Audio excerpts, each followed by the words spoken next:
Assalamualaikum warahmatullahi wabarakatuh. Selamat pagi.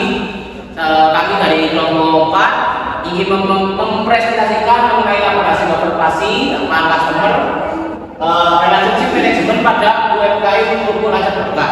Sebelum kami mulai presentasi kita pada pagi hari ini, kami akan mengenalkan diri terlebih dahulu. Saya Pak Ibu Bisa nomor 13. Saya Nanda Pramesti absen 16. Saya Dapo Afwan absen 7. Saya Hatta Bisa Putra absen 10. Baik, yang pertama tahap 1 yaitu company profile. Pupuk Lancar Berbuka adalah UMKM yang didirikan oleh Bapak Dwi Wahyudi pada tahun 2011, dan Pupuk Lancar Berbuka beralamatkan di Jalan Dusun Gunung Tunjung, Tirto, RT 5 RW 5 nomor 54, Kecamatan Singosari, Kabupaten Malang, Jawa Timur. Lancar Berbuka adalah UMKM yang bergerak di bidang kuliner makanan ringan. Saat ini Lancar Berbuka memiliki pabrik sendiri, produksi gudang, dan 2 offline store yang berlokasi di daerah Sakit dan Pasar Balen. Lancar Berbuka membanggakan kehadiran 15 jenis kerupuk dengan beragam varian yang dengan rasa yang tersedia di pasaran. Di antaranya terdapat produk andalan seperti oval aneka rasa, PS Tenggiri khas Banyuwangi, XL Banyuwangi, kerupuk tempe, kerupuk 718 khas Talung Anggung, kerupuk jengkol, kerupuk bawang, kerupuk asli urang, kerupuk makroni, kerupuk camila, kerupuk impala, kerupuk puli rasa bawang, kerupuk puli rasa ikan, kerupuk siluk, dan kerupuk ular. Dari keseluruhan jenis kerupuk tersebut, dua diantaranya yaitu kerupuk jengkol dan kerupuk tenggiri jadi favorit pelanggan dan tergolong sebagai best seller.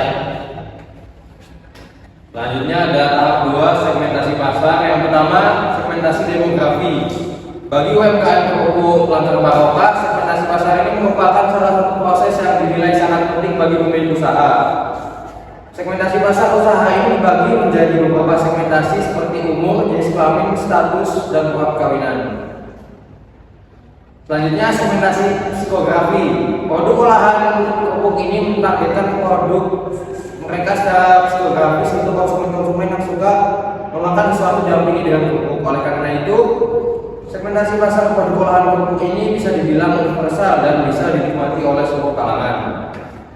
Selanjutnya ada segmentasi geografis. Pembagian segmentasi geografis produk olahan kerupuk ini meliputi pembagian wilayah penikmat produk ini. Letak pendirian toko dan pabrik produksi kerupuk terletak di daerah Singosari Malang, di mana daerah ini merupakan daerah dengan tingkat pertumbuhan penduduk yang bisa dibilang cukup tinggi persebarannya. Tak hanya di Singosari saja, pemilik usaha menyediakan servis untuk mengantarkan pesanan kerupuk di daerah Malang Kota dan sekitarnya, hingga seluruh kota Malang dapat menikmati produk olahan kerupuk ini. Selanjutnya ada analisis B2B dan analisis B2C.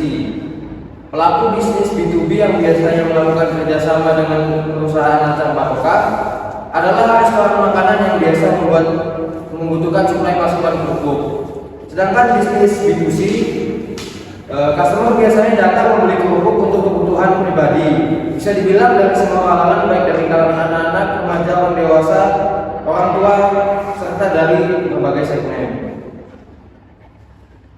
Selanjutnya ada tahap 3, database pelanggan. Database pelanggan adalah kumpulan informasi yang terorganisasi tentang pelanggan perorangan atau prospek terkini yang dapat diakses dan dapat ditindaklanjuti untuk tujuan pemasaran seperti mengembangkan arahan kualifikasi, penjualan produk atau jasa.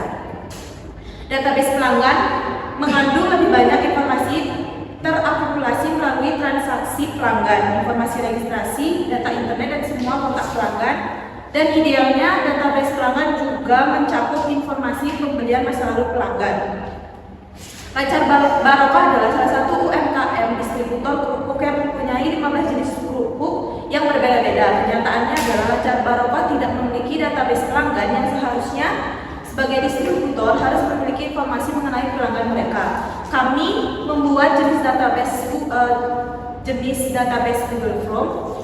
Cara kerjanya adalah kami akan membagikan link kepada semua konsumen Lancar Berbuka barokah, lalu data yang sudah diisi oleh para konsumen akan masuk dan terdata. Selanjutnya adalah tahap 4, nilai pelanggan. Nilai pelanggan merupakan bentuk manfaat yang akan didapat oleh pelanggan oleh perusahaan jika melakukan pembelian kepada perusahaan Lancar Barokah. Aspek-aspek nilai pelanggan yang akan didapatkan oleh customer seperti kualitas produk dan layanan sehingga dapat mempengaruhi kepuasan pelanggan. Penjabaran mengenai aspek nilai pelanggan akan dijabarkan sebagai berikut. Yang pertama adalah kualitas produk. Aspek kualitas produk yang dimaksud ini mengacu pada hal bagaimana pihak perusahaan Lancar Barokah menjaga kualitas produk mereka sehingga customer dapat mendapatkan produk dengan kualitas yang baik dan memenuhi ekspektasi mereka. Yang kedua adalah kualitas layanan. Salah satu bentuk interaksi antara perusahaan dengan customer untuk membuat customer semakin betah dan terus melakukan pembelian di toko Lancar Barokah sehingga customer mendapatkan kualitas layanan sangat puas dan standar. Selanjutnya ada pekerjaan. Pekerjaan merujuk pada aktivitas atau tugas yang dilakukan oleh seseorang untuk mendapatkan penghasilan atau imbalan lainnya sehingga pekerjaan dari customer lebih banyak mayoritas pedagang dan reseller. Nah, di sini saya akan menjelaskan materi tentang tahap kelima. Nah, di sini ada peramalan penjualan. Nah, maksudnya itu kayak peramalan penjualan atau sales forecasting adalah proyeksi permintaan pelanggan atas barang dan jasa selama periode waktu tertentu. Nah, peramalan penjualan ini dapat juga didefinisikan sebagai proses yang memperkirakan penjualan di masa depan. Nah, dengan kata lain, sales forecasting ini adalah proses yang melibatkan estimasi perkiraan penjualan dalam unit fisik yang diharapkan perusahaan dalam periode rencana tertentu. Nah, periode peramalan penjualan ini bisa dalam bulanan, triwulan, setengah tahunan ataupun tahunan. Nah, di sini ada memperluas pasar. Nah, maksudnya itu kayak setelah mencapai tahap operasional yang stabil, fokus selanjutnya dalam mengelola bisnis adalah mengembangkan pangsa pasar. Nah, ekspansi pasar bukan sekedar peningkatan ukuran bisnis, melainkan juga memperluas cakupan dan daya jangkauan.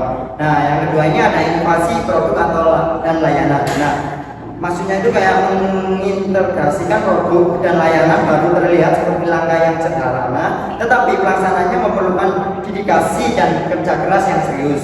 Nah, yang terakhir ini ada melakukan ekspansi bisnis ke wilayah baru. Nah, maksudnya itu kayak perusahaan Lancar Barokah mempresentasikan melakukan riset lapangan. Nah, memastikan bahwa produk yang ditawarkan dapat diterima dengan baik oleh pelanggan yang baru. Terima kasih, sekian. Sekian dari presentasi dari kelompok 4. Mohon maaf kalau ada salah kata. Wassalamualaikum warahmatullahi wabarakatuh.